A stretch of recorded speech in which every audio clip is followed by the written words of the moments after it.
Welcome to Chillin' 101. We hope this video helps. You begin by verifying the immediate essentials.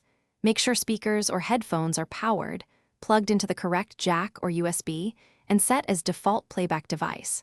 Once done, open Device Manager and expand Sound, Video, and Game controllers to spot any warning icons. A flagged device often means driver issues. Next, update the audio driver via Windows Update or the OEM site. Install the newest compatible driver. This fixes most startup and compatibility issues and prevents wasted troubleshooting time later.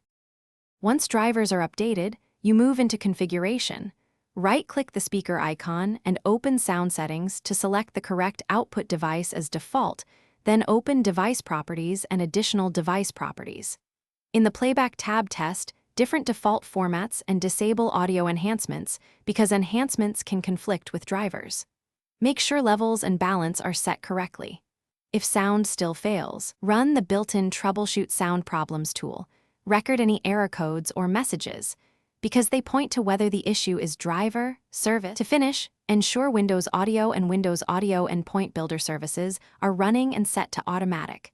Restart them to apply driver changes. If problems persist, roll back the audio driver in Device Manager or perform a system restore to a date when sound worked.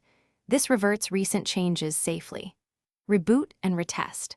If still silent, test the same hardware on another device or boot a Linux Live USB to determine if it's a hardware fault. This last step isolates Windows-specific issues from real hardware failures.